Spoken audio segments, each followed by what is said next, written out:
Très bien. Bonjour mesdames, bonjour messieurs. Je suis donc très heureux d'être ici parmi vous aujourd'hui et je tiens tout d'abord à remercier Jean-Marie Tarascon de m'avoir invité à être ici donc parmi vous. Et donc je vais vous parler de matériaux pour le stockage thermique de l'énergie. Donc on passe du monde du photovoltaïque au monde du solaire thermodynamique.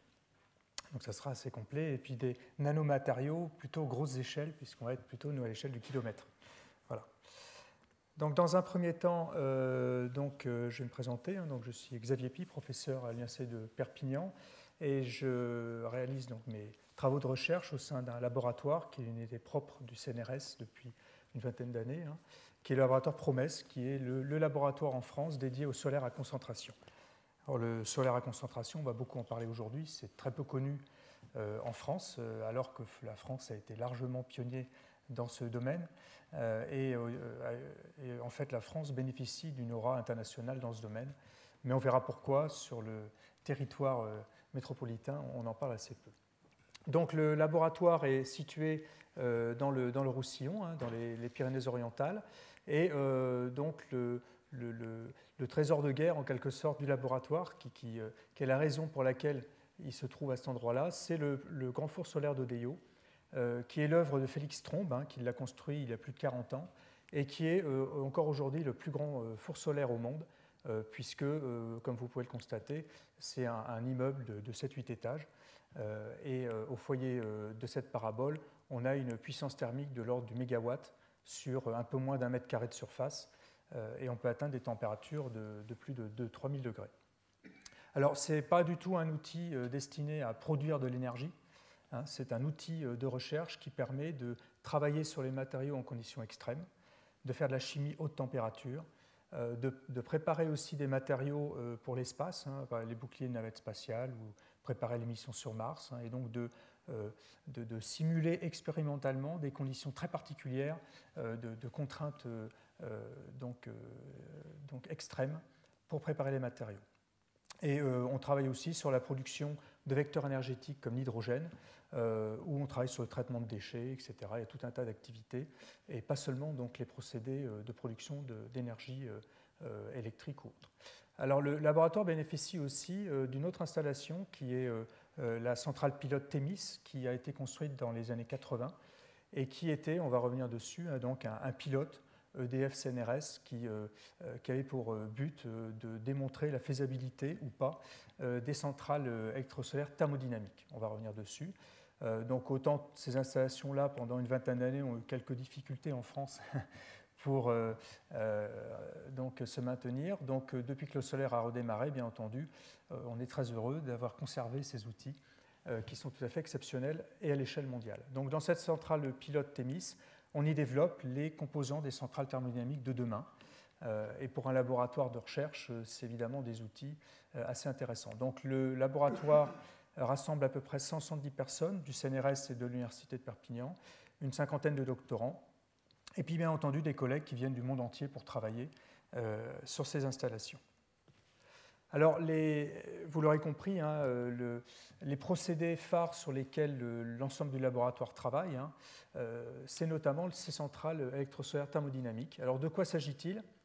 C'est ni plus ni moins qu'une centrale thermique, comme une centrale thermique au charbon ou au fioul, si ce n'est qu'on a remplacé tout ou partie de la chaudière par des concentrateurs solaires. Donc, on a une surface très importante de captage de l'énergie solaire, puisqu'elle est diluée au départ. Et l'ensoleillement direct, on va le collecter, le concentrer pour produire de la chaleur à haute température. Et avec cette chaleur, on va préchauffer de l'eau, l'évaporer, surchauffer la vapeur, turbiner et ensuite condenser derrière pour remettre l'eau donc dans la boucle. Donc c'est un cycle thermodynamique de type vapeur, type Rankine, exactement comme celui qu'on a dans une centrale thermique traditionnelle. Alors ça a été un peu l'intelligence d'ailleurs des ingénieurs et des chercheurs de l'époque, ça a été de recycler toute la partie bloc électrique du système pour ne développer qu'une partie nouvelle qui est le champ solaire, mais ils ont pu recycler toutes les technologies qui se trouvaient donc du côté bloc électrique. Alors il y a deux grandes familles, les familles de concentrateurs de moyenne concentration type linéaire, avec des températures maximum dans les 400 degrés, alors essentiellement dû d'ailleurs donc pas uniquement à l'outil de concentration, mais aussi aux fluides caloporteurs qui se trouvent dans ces systèmes. Donc là, on est sur des tranches de centrales de l'ordre de 50 MW électriques. Et puis, l'autre approche, c'est les centrales à tours. Donc là, dans ce cas-là, c'est assez différent. Le champ solaire est constitué donc uniquement de miroirs, d'héliostats, donc de miroirs plans qui suivent le Soleil à la fois au niveau azimutal et hauteur solaire, et qui renvoient le rayonnement en haut d'une tour. Et la conversion de rayonnement solaire concentré en chaleur se fait en haut de la tour. Dans ce cas-là, on peut atteindre des températures beaucoup plus élevées, jusqu'à 1000 degrés, alors même si aujourd'hui, on est quand même largement limité à 800 degrés à cause des matériaux. Jusqu'à maintenant, les tranches essentiellement étaient de l'ordre de 10-20 MW, mais les toutes nouvelles centrales sont de l'ordre de 100 MW électriques. Voilà. Donc ces différents systèmes ont un avantage assez conséquent a priori par rapport au photovoltaïque qu'on a vu tout à l'heure, c'est que stocker l'énergie thermique, c'est a priori, j'ai bien dit a priori, plus facile que stocker l'énergie électrique. Et donc à grande échelle, quand on est sur des mégawattheures, évidemment, ça semble être assez intéressant. Alors la première question à se poser, c'est pourquoi stocker l'énergie? Alors évidemment, on a tous des bonnes raisons de le faire. On va voir qu'il y a plusieurs raisons en fait de stocker l'énergie dans une centrale à concentration. Il y a déjà le stockage de protection, c'est-à-dire que lorsque vous avez une centrale qui délivre, mettons, 50 MW électriques, il faut en amont produire à peu près 150 MW thermiques. Et ces 150 MW thermiques, ils sont produits sur la base de la concentration donc d'une puissance colossale qui arrive en haut de cette tour, sur laquelle se trouve un matériau qui sert à convertir le rayonnement en chaleur. Et imaginez que lorsqu'un nuage passe au-dessus du champ solaire, ça crée bien entendu des contraintes thermomécaniques effroyables au niveau de ce récepteur solaire. Et donc ça fragilise l'ensemble du process parce que, et c'est déjà arrivé, si le récepteur claque, l'ensemble de la centrale est arrêté et pour un certain temps. Et pendant ce temps-là, vous ne vendez pas d'électricité. Et donc il est tout à fait stratégique donc de déployer déjà un stockage très très spécifique au niveau du récepteur solaire pour protéger l'installation de ces variations dans le champ. Alors, par ailleurs, au-delà du simple récepteur solaire, tout le bloc électrique qui se trouve derrière, il y a une turbine, il y a tout un tas d'équipements qui n'aiment pas les fluctuations en pression-température. Là aussi, on va chercher à amortir les fluctuations solaires. Et donc, c'est ce qui se passe aujourd'hui industriellement. Les centrales PS10, PS20 en Espagne, qui sont des centrales à génération directe de vapeur en haut de la tour, utilisent ce genre de bonbonnes. Donc chacune de ces bonbonnes est grosse comme un bus de ville à peu près. Dedans, on a de la vapeur à 250 degrés 40 bars. Et ces 4 bonbonnes-là représentent uniquement 30 minutes de capacité de production de la centrale, donc pas grand-chose, ce n'est pas un stockage de production, c'est juste un stockage destiné à isoler un petit peu le bloc électrique du reste du champ solaire. Alors ce que l'on connaît plus, c'est le stockage de production. C'est effectivement le stockage de masse qui consiste à dire que si on dimensionne notre système sur la base de la courbe solaire que l'on a au cours de la journée, on va être amené, par rapport à ce qu'est capable de délivrer le champ solaire en milieu de journée, on va dimensionner le bloc électrique sur le maximum produit en sortie de champ. Et de toute évidence, tout le reste de la journée, le bloc électrique va fonctionner en sous-régime, et donc avec des problèmes de maintenance, de durée de vie, puisqu'il ne fonctionne pas en régime nominal. Donc ce qu'on va faire, c'est qu'on va sous-dimensionner le bloc électrique à peu près à 50%. Tout ce qui va dépasser en termes de production de puissance solaire en milieu de journée, on va le stocker pour le déstocker le reste du temps et permettre au bloc électrique de fonctionner en régime nominal, éventuellement 24 heures sur 24. Donc déjà, on a payé un bloc électrique 2 fois moins cher, ce qui est toujours intéressant. Ensuite, il va fonctionner beaucoup mieux parce qu'il est toujours en régime nominal, donc moins de maintenance, plus de durée de vie. Et donc on gagne effectivement sur tous les tableaux. Donc c'est non seulement un stockage de production qui va permettre aussi de répondre à une demande éventuellement fluctuante, mais c'est surtout un stockage d'optimisation et de réduction de coûts. Voilà, ça, c'est quelque chose qui est tout à fait important dans ce genre de procédé. Alors, revenons un petit peu sur ces systèmes-là. Donc là, vous avez l'héritage des années 80. Donc, dans les années 80, se sont développés ces systèmes-là. Alors, aux États-Unis, il y a à peu près 350 MW qui ont été installés. dans les déserts de Mojave, hein, près de la Californie, et ont fonctionné donc jusqu'à ce que le renouveau du solaire arrive il y a une dizaine d'années. Et grâce à ça, cette technologie de concentration linéaire est la plus mature, puisqu'effectivement, il y a 30 à 40 ans de fonctionnement, et ça fonctionnait plutôt bien. Donc vous voyez les beaux miroirs cyanhydroparaboliques ici, hein, avec un petit peu les dimensions que ça représente, c'est quand même des beaux objets. Sur la ligne focale, vous avez un tube sous vide, un tube absorbeur sous vide, et donc qui permet de convertir le rayonnement concentré en chaleur. À l'intérieur du tube, on a une huile, donc un fluide caloporteur, qui vient chercher cette chaleur, qui la collecte et qui l'amène au milieu de la centrale pour donc produire la vapeur et turbiner. Voilà. Donc imaginez bien qu'avec la taille de ces miroirs et le poids que ça représente, on a des infrastructures au sol en termes de fondation béton et de ferraillage en face arrière assez imposants, et donc ça représente quand même des quantités de matière assez importantes. Dans une centrale de ce type-là, 50% du prix de la centrale, c'est le champ solaire. Ça vous donne un petit peu une idée. Alors, au départ, dans les années 80, les Américains n'avaient pas implanté de stockage dans ces systèmes-là parce qu'ils avaient du gaz et du pétrole.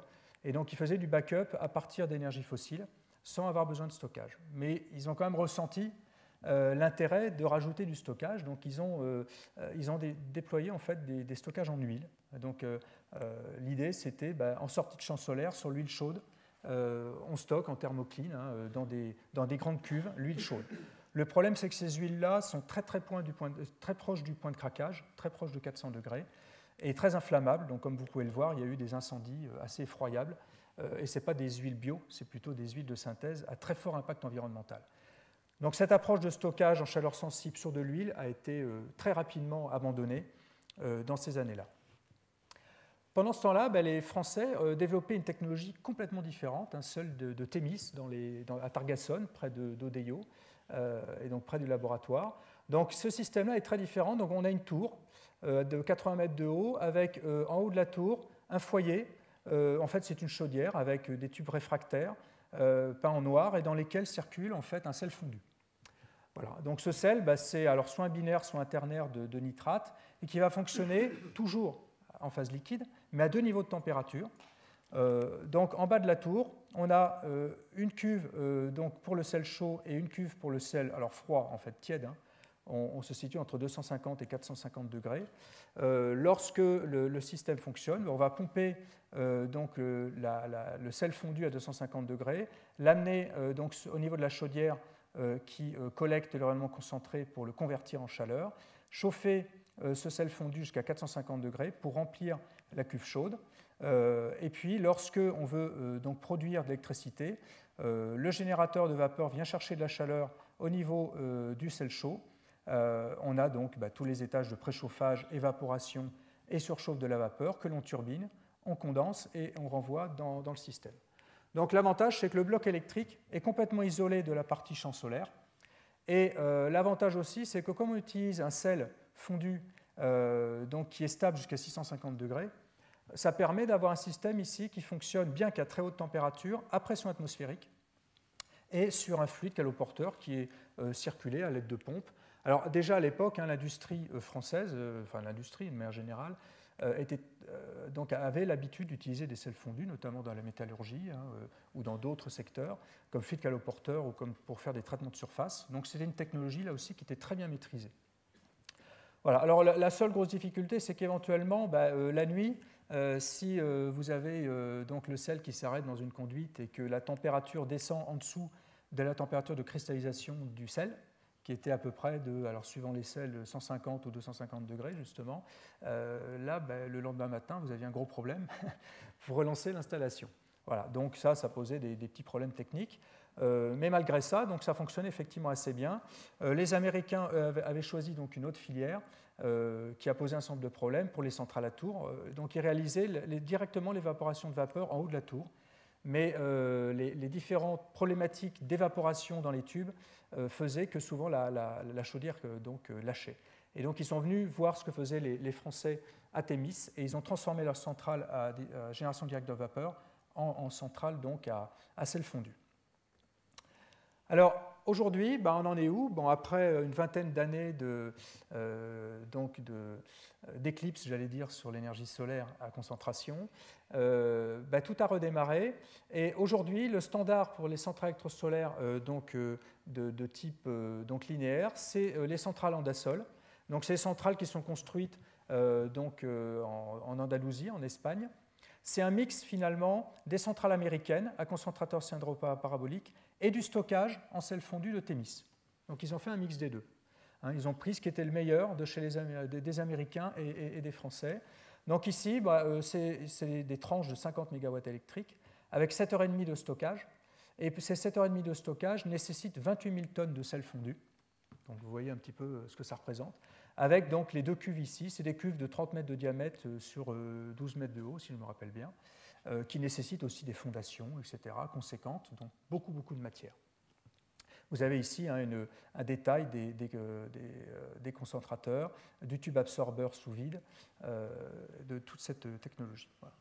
Alors l'autre technologie qui aujourd'hui est encore en pleine activité, et on a un très bel exemple ici, c'est la technologie dite Atour, avec ici une très belle photo de Gemma Solar qui a été mise en route en 2012, donc c'est très récent, et qui est la première centrale électrosolaire thermodynamique qui fonctionne 24 heures sur 24, tout solaire, grâce au stockage. Ils ont 15 heures de stockage, et c'est le copier-coller de Thémis, ce que les Français ont fait dans les années 80. Sauf que, quand vous regardez un petit peu la littérature ou Internet, ils ne parlent pas des Français, ils parlent des Américains, puisque eux ont su effectivement faire assez de publicité sur les centrales à tour à sel fondu américaines qui, en fait, avaient copié les technologies françaises. Bien, peu importe. Donc, c'est effectivement un très bel exemple. La prochaine tranche, c'est la centrale électrosolaire de Crescent Dune aux USA, qui, elle, fera 110 MW électriques de puissance, alors que Gemma Solar est d'ores et déjà à 20 MW électriques. Donc, c'est quand même des beaux exemples. Alors, quel est le potentiel de production de ces systèmes de solaire à concentration ? Pas en France. Il est clair que, comme vous avez pu voir, pour 50 MW électriques, il faut 200 hectares de terre pour capter toute cette énergie solaire diluée. Donc, il faut de la terre ensoleillée, plate de préférence. Chez nous, en métropole, c'est plutôt sur le pourtour méditerranéen, et donc les terres sont chères. Et il est difficile de déloger les stars qu'on a du côté de Nice ou ailleurs pour y mettre des centrales électrosolaires. C'est beaucoup trop cher. Donc c'est plutôt des procédés qui sont destinés aux pays de la ceinture solaire, et notamment les pays désertiques, d'où les projets type Desertec, sur lesquels donc, on a un fort ensoleillement, et par ailleurs des terres qui coûtent pas cher. Alors nos amis allemands, qui sont leaders dans le domaine du solaire et du CSP notamment, du solaire à concentration, ont fait des calculs. Et il démontre qu'avec une surface comme celle-ci de désert, on pourrait, avec ces technologies, produire les besoins en électricité du monde entier. Donc, on a résolu notre problème de production d'électricité. Alors, en fait, non, désolé. Comme vous le savez, avec Desertec notamment, ce n'est pas le tout de produire cette électricité, il faut la transporter. Et puis, il y a aussi des problèmes géopolitiques et stratégiques qui font que ça peut poser quelques problèmes d'avoir toute la production d'électricité de l'Europe, par exemple, dans certains déserts. Alors, ce n'est pas le seul problème, parce que comme on l'a vu, pour construire ces centrales électrosolaires, il faut aussi beaucoup de matériaux. Et donc, quelle est la disponibilité de ces matériaux ? C'est quand même une grande question. Alors, voilà les scénarios aussi prévus par les experts de l'Agence internationale de l'énergie, qui ont estimé qu'en termes de mix énergétique, si on veut s'en sortir, d'ici 2050, le solaire à concentration devrait représenter à peu près 10% de la production mondiale d'électricité. Alors c'est bien parce que ça nous donne, nous, quand même, une petite idée de ce qu'il faut déployer comme énergie et comme matériaux. Ça correspond à peu près, alors pour en arriver là, il faudrait construire entre 300 et 750 centrales type Andasol par an. On a déjà pris beaucoup de retard, on en construit au mieux une dizaine, donc ça pose un problème. Mais bon, ça nous donne un peu une idée. Si on reprend cette technologie type Andasol, il faudrait de 9 à 21 millions de tonnes par an de matériaux de stockage type nitrate. Et on va regarder du coup quelle est la production de ce type de sel. Alors voilà le principal producteur mondial des sels de nitrate naturels, c'est le Chili. Et vous avez ici la courbe de production depuis les années 1820 jusqu'à aujourd'hui. Vous voyez que le maximum s'est situé à peu près à 3 millions de tonnes par an. On est loin des 9 à 21 millions de tonnes. Et suite à la Première Guerre mondiale, pendant laquelle les Allemands, pour des raisons stratégiques, avaient intérêt à fabriquer des nitrates de synthèse, notamment pour l'armement, ça a eu pour conséquence d'effondrer donc le marché du nitrate naturel. Et aujourd'hui, on est à peu près à 0,8 millions de tonnes par an produits par le Chili au niveau des nitrates. On est très loin des 9 à 20 millions de tonnes nécessaires pour le CSP. Et de toute façon, leur carnet de commande est plein déjà pour les engrais et pour l'industrie chimique. Donc ça pose un vrai problème de ressources en termes de disponibilité. Alors par ailleurs, ce qui est intéressant au passage, c'est que c'est un matériau naturel, donc on pourrait se dire que c'est un matériau écologique, pas forcément.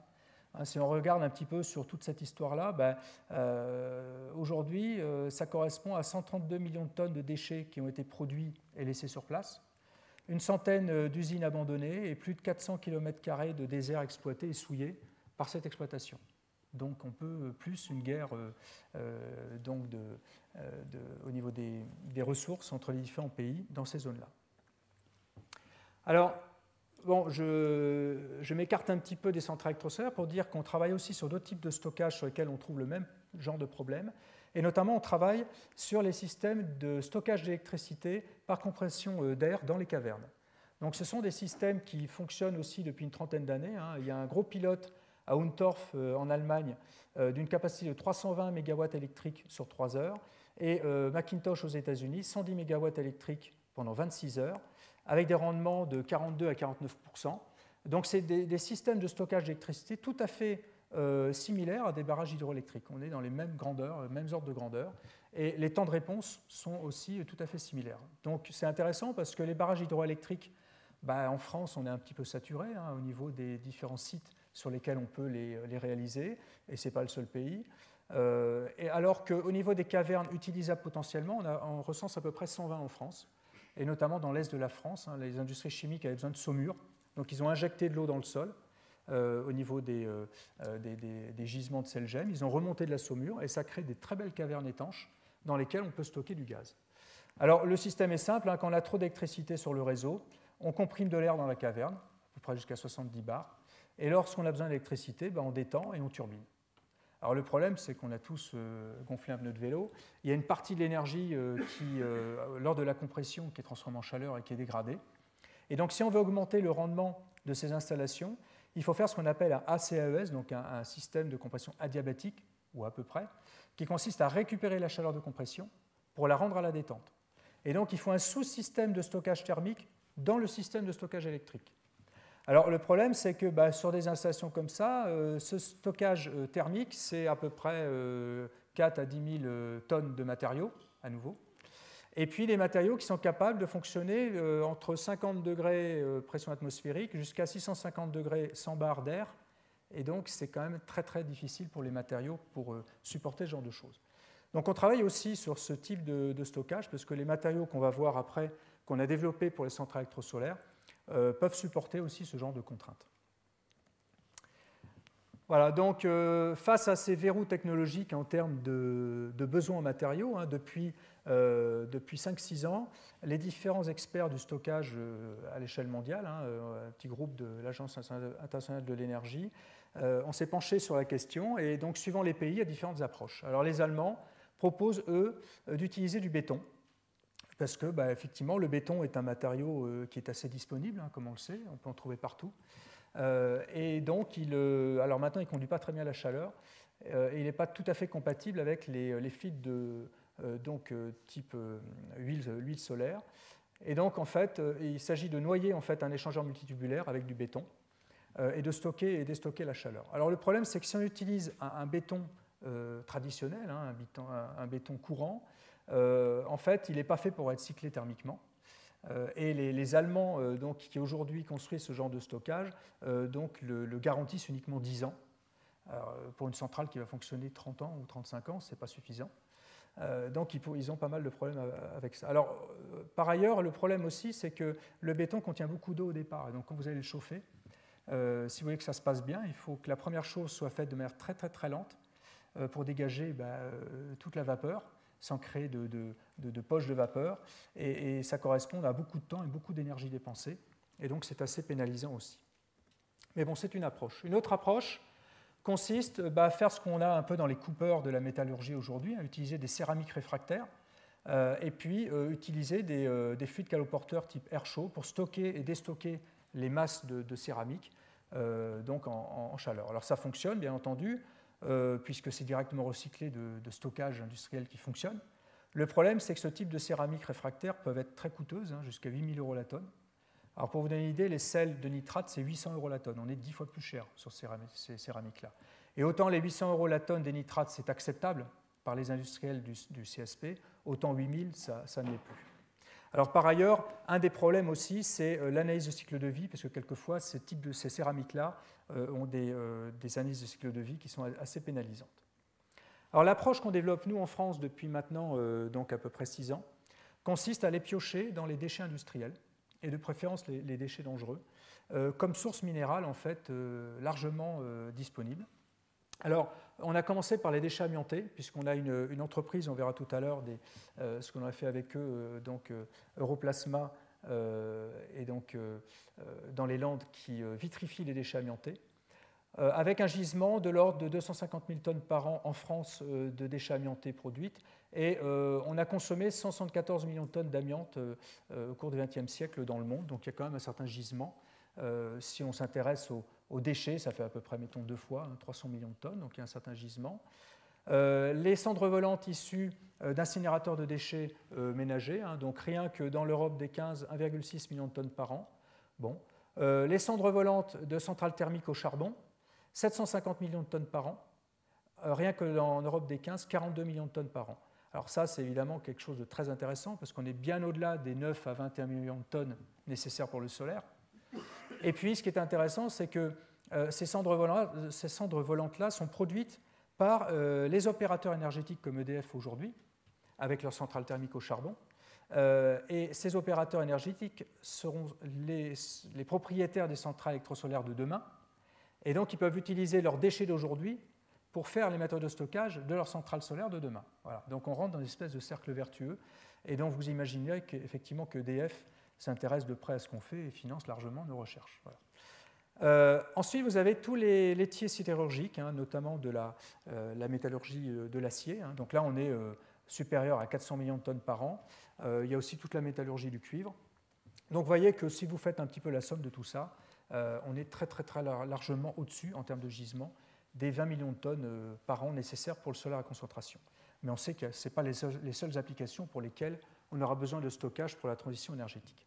Donc l'idée, en fait, c'est, à partir de ces gisements-là, d'élaborer des céramiques de stockage, mais moins chères que celles qu'on a sur le marché à 8 000 € la tonne, et puis de remplacer, donc, dans le système de stockage à sel fondu, toute la partie de sel fondu qui est dans la cuve qui sert uniquement de stockage, conserver le sel fondu comme fluide caloporteur dans le système, mais mettre des céramiques, donc à 80%, mettons, de volume dans le stockage lui-même pour réduire les besoins en sel fondu.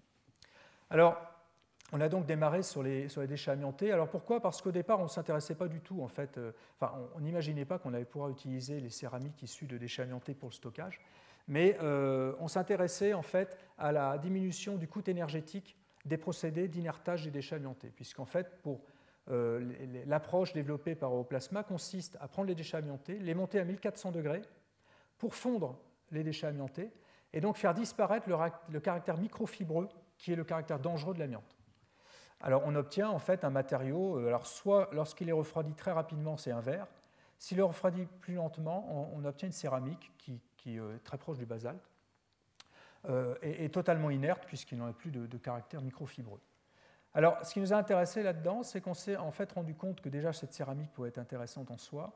Et le fait de passer par une phase fluide, ça permet aussi de mettre en forme la matière. Et donc, outre le fait d'avoir un matériau de stockage, on peut fonctionnaliser sa géométrie et sa surface pour en faire directement un échangeur stockeur. Et donc, on rajoute encore de la valeur ajoutée à la matière. Voilà. Alors, le coût de traitement est de l'ordre de 1 200 € la tonne. On est déjà en dessous des 8 000 € donc du marché pour les réfractaires haute température. Lorsque on a affaire à un déchet dangereux comme l'amiante, on a aussi la loi du pollueur-payeur. Ça, c'est sympathique. Et donc, le prix sur le marché aujourd'hui est de 8 à 10 € la tonne pour ce qui est de ces matériaux. Et c'est uniquement utilisé comme remblai de route donc avec quasiment très peu de valorisation. Bon, par contre, 8 à 10 euros la tonne, comparé à 800 pour les sels fondus ou 8000, on a une certaine marge de manœuvre pour rajouter effectivement donc un intérêt industriel. Donc on a largement étudié donc les différentes structures issues du refroidissement industriel actuel de ces matériaux, avec différentes phases. On a une phase vitreuse qui est issue en fait du choc thermique de la matière avec les lingotières.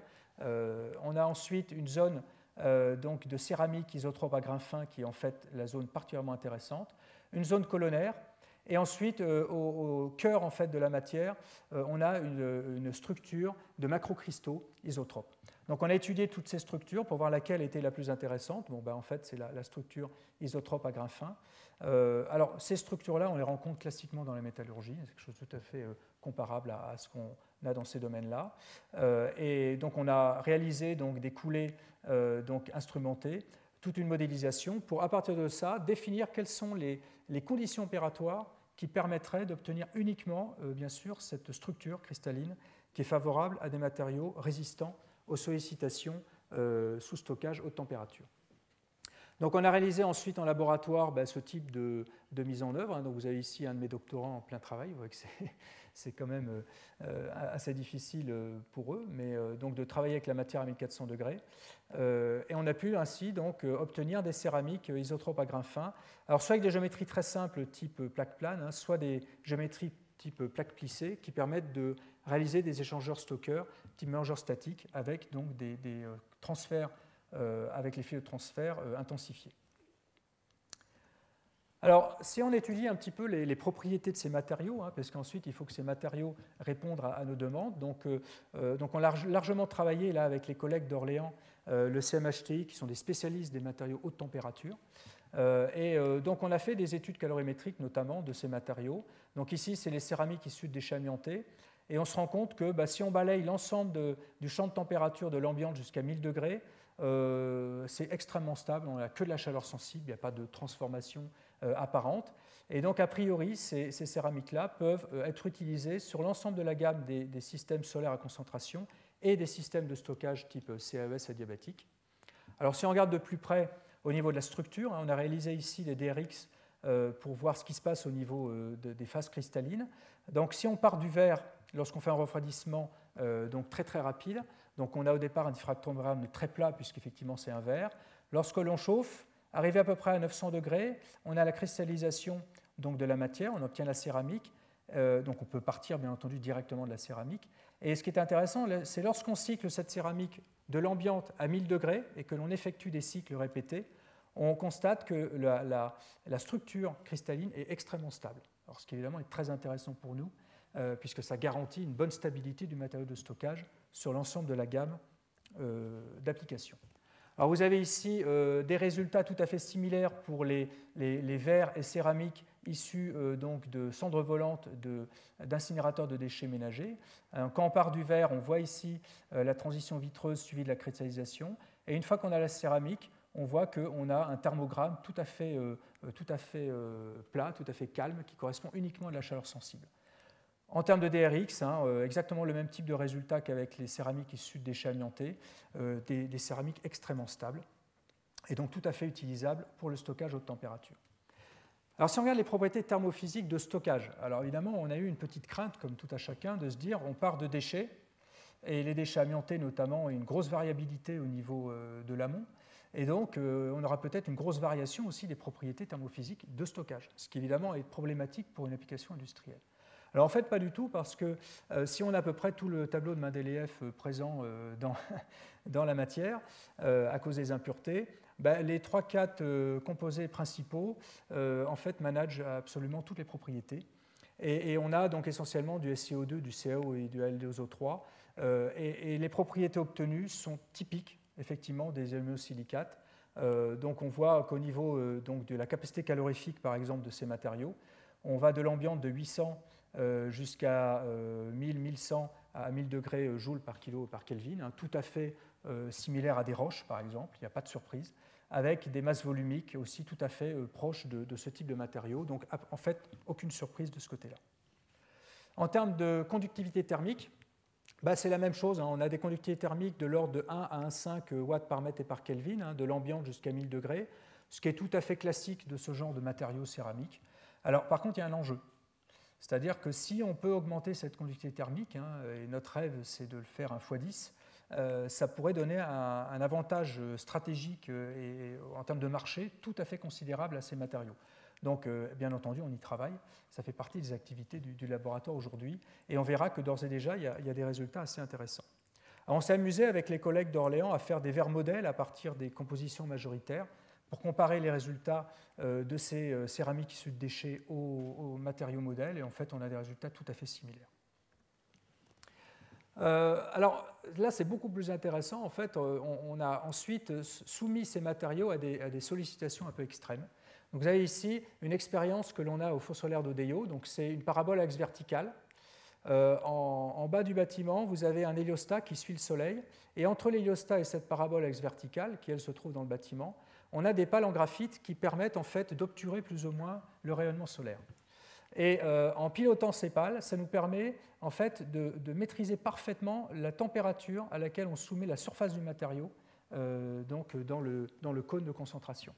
Donc vous avez ici des résultats expérimentaux. Vous voyez qu'on a cyclé entre 500 et 1000 degrés en température de surface le matériau. Ici, vous avez les températures dans le cylindre à des niveaux inférieurs.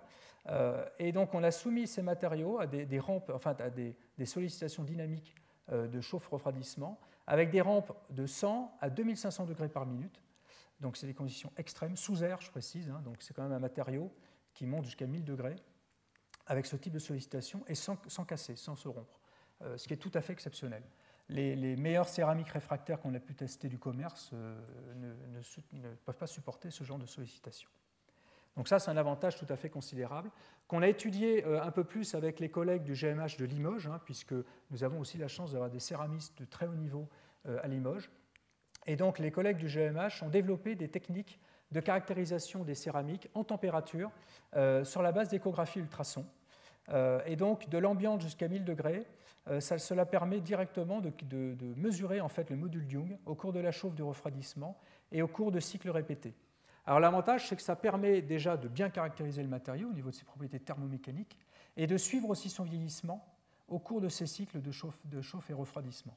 Alors, par rapport à toute la panoplie de céramiques qu'ils connaissent déjà, ça nous a permis de constater déjà qu'on avait bien des céramiques réfractaires de bonne facture. Et par ailleurs, ça nous intéresse énormément parce que aujourd'hui encore, les matériaux céramiques utilisés dans le stockage de l'énergie thermique souvent sont utilisés en boîte noire. C'est-à-dire qu'on achète les tonnes de matériaux, on les met dans la cuve, on les utilise en cyclage, mais on n'a pas un suivi in situ du vieillissement du matériau. Et avec cette technologie d'échographie ultrasons, on peut très bien, ou par mesure acoustique, hein, suivre le matériau au cours de sa vie et par rapport à sa signature initiale, voir s'il y a une dérive et s'il y a des problèmes. Donc là, il y a un gros enjeu aussi en termes d'instrumentation de process et de suivi de vieillissement de matériaux. Bien entendu, une fois qu'on maîtrise à peu près nos matériaux, ce qui est à peu près le cas maintenant, il faut étudier la compatibilité de ces matériaux avec les fluides de transfert, les fluides de process. Donc on l'a fait sur les sels fondus. Alors ça se passe très bien avec les nitrates, ça se passe très mal avec les autres. Mais bon, Dieu merci, on utilise des nitrates dans nos procédés. Et puis on l'a fait aussi avec l'air chaud sous pression, parce que c'est intéressant pour les CES qu'on a vus, les systèmes de stockage par compression d'air, et aussi pour les futures générations de centrales électrosolaires à tours, pour lesquelles on va aller vers les 800 et 1000 degrés. Et là, le fluide de travail, ça sera l'air, parce qu'effectivement, il ne coûte pas cher et il ne présente pas de danger. Maintenant, il faut des matériaux capables de résister à ce genre de conditions. Donc, on a pris nos céramiques issues de déchets amiantés et on les a soumis à des cycles thermiques hein, entre les conditions de température, pression ambiante et 650 degrés, 30 bars d'air. Donc, c'est des cycles à chaque fois de 250 heures. Et là, on a 10 cycles donc jusqu'à 2500 heures. Alors, qu'est-ce qu'on constate ? Déjà que le matériau évolue, c'est-à-dire qu'au départ, on a deux phases cristallines, on a à peu près moitié de wollastonite et d'ogite. Et au fil des traitements, au bout d'un moment, on n'a plus que de l'ogite. Alors, ce n'est pas grave, hein, tout se passe bien, parce qu'en fait, l'ogite est un bon matériau aussi de stockage, une bonne céramique. La bonne nouvelle, c'est qu'en fait, lorsqu'on suit la conductivité thermique de ces matériaux, en fait, la conductivité thermique de l'ogite est de 20 à 30% supérieure à celle de la wollastonite. Et donc, c'est une bonne chose. Hein, et donc, à partir de ce constat, on est en train de mettre au point en fait, un procédé d'intensification de conductivité thermique de nos céramiques à partir de traitements, donc haute pression, haute température. 20%, c'est déjà quelque chose d'assez important, hein, parce qu'en fait, ça se reporte directement sur les niveaux de puissance de stockage-déstockage dans le matériau. Voilà, donc on a les diffractogrammes correspondants ici sur ces systèmes-là. Donc on a d'ores et déjà fait le même type hein, de mesures sur les céramiques issues de cendres volantes, et ça se passe bien aussi. Alors si on compare un petit peu ces matériaux avec les matériaux disponibles sur le marché, le béton haute température, les sels fondus, les céramiques de synthèse et nos matériaux recyclés, globalement en termes de propriétés thermophysiques, thermomécaniques, c'est assez semblable. Au niveau thermomécanique, c'est même souvent meilleur. La grosse différence, c'est que les bétons, alors pas haute température, mais les bétons utilisés par les Allemands pour le CSP et les sels fondus sont limités en dessous de 650 degrés, alors que toutes les céramiques dont je parle peuvent travailler au-delà. Donc ça, c'est quelque chose effectivement important. Et puis, bien entendu, au niveau de leur coût, hein, on est bien en dessous du prix des autres types de matériaux, et aussi, bien entendu, au niveau de l'analyse de cycle de vie, au niveau de l'impact environnemental, ça présente un intérêt certain.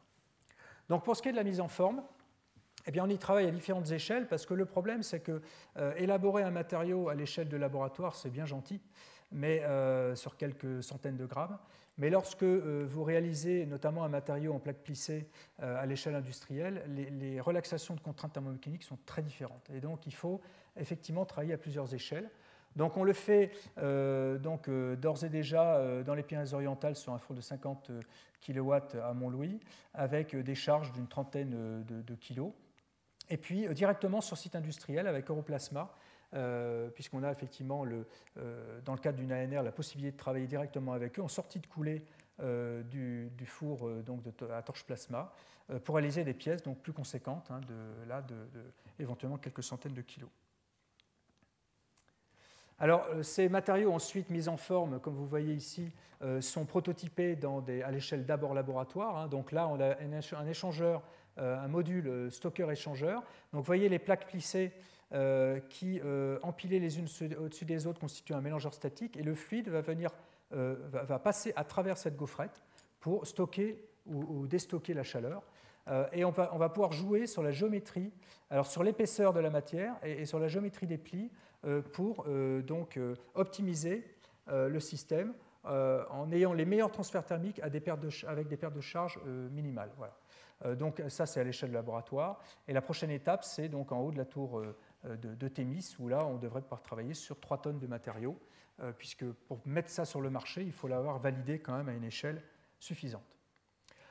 Alors la question qu'on doit se poser, c'est quel est le temps de retour énergétique de cette chose-là, parce que il y a quand même le coût énergétique du traitement du déchet au départ. Donc on a fait le calcul, et on se rend compte que du fait que le matériau céramique à la fin est utilisé à des usages énergétiques, on peut avoir un temps de retour énergétique intéressant. Donc on a regardé les rendements matière énergétique des procédés de traitement de type torche plasma, ce que peut permettre de produire comme électricité le matériau une fois dans une centrale électrosolaire. Et on se rend compte que, alors, suivant les matériaux et suivant les procédés d'application, on a un temps de retour énergétique inférieur à 1 an à peu près pour 35 ans d'usage, donc il n'y a pas de gros problème. Alors malgré tout, bien entendu, on ne peut pas s'en empêcher, on travaille sur des procédés hybrides qui consistent à traiter directement ces déchets sous flux solaire concentré. Alors rassurez-vous, ce n'est pas des déchets alimentés, ici c'est des cendres volantes. On obtient des très belles mulites à partir de cendres volantes par fusion 100% solaire. Alors ce n'est pas raisonnable de faire des procédés de traitement de déchets 100% solaire. Il faut être certain d'avoir traité le déchet, et donc il faudra toujours un finisseur, soit torche plasma, soit micro-ondes, soit induction. Et donc on va sur des procédés couplés et on travaille donc là-dessus depuis quelque temps. Alors, on parle depuis un moment maintenant de céramiques qui sont très très proches des roches. Et donc la question qu'on se pose naturellement, c'est pourquoi ne pas en revenir aux roches directement? Alors tout simplement parce que il est vrai que les propriétés thermophysiques sont assez semblables. Par contre, souvent, la tenue au cyclage thermique est plutôt mauvaise au niveau des roches. Hein. Dès qu'on les chauffe au-dessus de 300 degrés, souvent elles se fragmentent et elles ne tiennent pas. Donc on a quand même regardé de plus près pour voir si on ne pouvait pas trouver quelque chose. Et c'est là où on s'est rapproché de nos collègues donc de Tautavel et du Muséum d'histoire naturelle de Paris, préhistoriens. Et on s'est rendu compte qu'au Paléolithique, les hommes ont réussi à développer des pyrotechnologies très très avancées et maîtriser justement ces problématiques-là. Alors déjà au niveau des foyers, donc on a d'ailleurs des traces aux Hésies qui remontent à 32 000 ans, hein, ou aux États-Unis, 10 000 ans en arrière. Alors soit les hommes en question rajoutaient des pierres dans les foyers pour permettre d'avoir des durées de cuisson plus importantes, ou alors quelquefois ils avaient des problèmes de combustible, c'est-à-dire qu'ils avaient des combustibles trop rapides comme de la paille, et donc c'est difficile de faire des cuissons prolongées. Et donc ils utilisaient des roches pour stocker l'énergie thermique produite par ces combustibles beaucoup trop rapides, et ensuite donc, faire les cuissons à partir de ces roches de stockage. Ils les ont aussi utilisées pour produire de la vapeur et faire des cuissons à la vapeur. Donc ils chauffaient des pierres couvertes d'un dôme de terre, et une fois que ces pierres étaient bien chaudes, ils versaient de l'eau, alors pas avec un bécher évidemment à l'époque, pour faire des cuissons à la vapeur. Autre technologie très intéressante, ils se sont rendus compte qu'il y avait un problème de compatibilité entre la source, le feu, et le fluide qu'est le porteur, l'eau, pour faire de l'eau chaude. Ça ne marchait pas ensemble. Et donc, ils ont eu quand même une idée assez extraordinaire qui consiste à faire un processus itératif de faire chauffer les pierres pour les plonger dans l'eau et progressivement faire bouillir l'eau. Donc, c'est quand même un processus sur le plan intellectuel qui est assez remarquable. Voilà. Donc, on est allé visiter un petit peu tout ça. Et au bout d'un moment, on s'est rendu compte qu'ils avaient vraiment des usages très intéressants. Alors, là, il n'y avait pas de traces du Paléolithique parce qu'on ne peut pas en retrouver. Hein. Par contre, au niveau des Indiens nez percés, on a retrouvé ces usages-là aux États-Unis. Donc, en termes de cuisson, si vous prenez par exemple le camas, hein, c'est ce genre de bulbe de cette très jolie fleur, c'est un bulbe en fait, qui est tout à fait impropre à la consommation parce qu'à l'intérieur, l'inuline n'est pas digeste en fait, pour l'homme. Par contre, si vous hydrolysez cette inuline, vous la coupez pour obtenir le fructose. Alors ça peut se faire en laboratoire en faisant bouillir 80 minutes ou pendant 24 heures dans du HCl dilué. Bon, mais ce n'est pas à la portée de tout le monde. Hein. Et donc les nez percés, ce qu'ils faisaient, c'est qu'ils entouraient ces camas de plantes riches en eau et en acide organique, et dans des fours en terre contenant des roches de stockage, ils faisaient des cuissons de 48 heures. Et ils obtenaient donc des très bons aliments, très sucrés, très nourrissants, et en plus très agréables à manger. Donc là, on voit effectivement qu'il y a des pyrotechnologies assez intéressantes au niveau du stockage thermique. Alors encore plus intéressant, on s'est rendu compte que 72 000 ans en arrière en Afrique du Sud et 20 000 ans en arrière en Europe de l'Ouest, les hommes du Paléolithique avaient été capables en fait, de déployer des techniques de traitement du silex pour soit améliorer leur taille, leur comportement à la taille, soit permettre leur taille, parce que certains silex ne se taillent pas. Et ça, sans fracturation du silex. Donc ça nous a quand même interpellés. Donc on travaille à l'heure actuelle, c'est un programme CNRS qui tourne depuis 1 an, on travaille avec nos collègues préhistoriens pour voir ce qui se passe. Alors on a différentes pistes au niveau du Paléolithique en faisant les fouilles dans les différents sites. Hein. Soit ils réalisaient en fait des foyers avec les silex intégrés au foyer, soit les pièces étaient placées dans du sable sous le foyer, il y a différentes techniques, ou dans des gangs de protection en terre. Et toujours est-il qu'ils arrivaient donc à traiter thermiquement ces silex avec des réactions de type, par exemple, transformation de la silanol SiOH en liaison SiO-Si, en maîtrisant parfaitement donc, la cuisson dans les 200-300 degrés. Et donc, on est en train de travailler ça avec eux. Alors, eux, ça les arrange parce que, ayant des thermiciens et des physiciens du solide avec eux, ça leur permet de valider ou pas certaines idées qu'ils ont de ces traitements du Paléolithique. Et puis, nous, au passage, ça nous permet de mettre au point des pré-traitements de stabilisation thermique des roches en vue de les utiliser pour stocker l'énergie dans nos centrales électrosolaires. Donc, c'est des projets pluridisciplinaires assez intéressants. Donc, au niveau international hein, et au niveau européen, on a depuis quelque temps des grands projets qui se lancent hein, sur le stockage de l'énergie thermique pour les centrales électrosolaires sur la base de roches. Donc ici, notamment avec le 2IE, qui est une fondation en Afrique de l'Ouest avec laquelle on travaille beaucoup, alors qui consiste là à mélanger les deux. C'est-à-dire que dans ces pays-là, dans toutes les zones noircies ici, vous avez ce qu'on appelle la latérite. Ce sont des sols qui sont lessivés et qui sont très très riches en oxyde d'aluminium et de fer, mais très pauvres en SiO2. Par contre, les cendres volantes de centrales thermiques au charbon sont très riches en SiO2 et relativement pauvres en oxyde métallique. Et donc l'idée, c'est de faire en fait de la formulation, de se balader dans le diagramme ternaire en faisant des savants mélanges entre ces déchets industriels-là et des centrales thermiques au charbon, il y en a partout dans le monde, et les latérites, sachant que la couronne solaire est juste au-dessus de la couronne latéritique. Donc il y a en plus une bonne juxtaposition des deux. Et puis, donc un gros programme EuroSunMed hein, qui, comme son nom l'indique, concerne tous les pays européens de la Méditerranée et qui, là, consiste effectivement à chercher des pré-traitements de stabilisation sur des quartzites, granites ou basaltes en vue d'être utilisés dans des centrales électrosolaires. Voilà, donc si on résume un petit peu tout ça, hein, c'est une approche en fait innovante hein, qu'on développe en France un petit peu en rupture de ce qui se passait avant. C'est-à-dire que quand le laboratoire s'est resolarisé il y a une dizaine d'années, on s'est demandé si on allait essayer de rattraper le train en route et de courir après notamment les Allemands.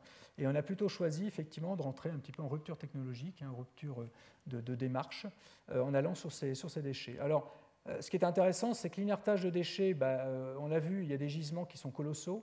Ça permet de réduire les dangers qui correspondent au stockage en décharge contrôlée ou plus ou moins contrôlée de ces matériaux, de préserver les ressources naturelles, hein, plutôt qu'à l'exploiter, notamment les roches. Ça permet de développer des procédés d'inertage, donc ça avec des débouchés valorisants. C'est-à-dire que Europlasma Inertam a déjà vendu un ou deux process au Japon et en Corée, mais faute de débouchés valorisants, ils ont du mal à vendre leurs procédés de vitrification. Donc ça peut permettre aussi de développer leur business. Et puis, le fait de développer aussi des matériaux de stockage avec mise en forme, ça permet aussi de développer une activité industrielle à forte valeur ajoutée en termes de fonctionnalité. Et puis, bien sûr, hein, c'est notre but de développer les énergies renouvelables avec une réduction de l'énergie grise contenue et gaz à effet de serre, réduction des coûts et amélioration du caractère soutenable, et avec un temps de retour énergétique qui soit intéressant. Donc, c'est une démarche hein, qui a été primée à Polytech ADEME 2011. Voilà, je vous remercie de votre attention et je suis disponible pour les questions.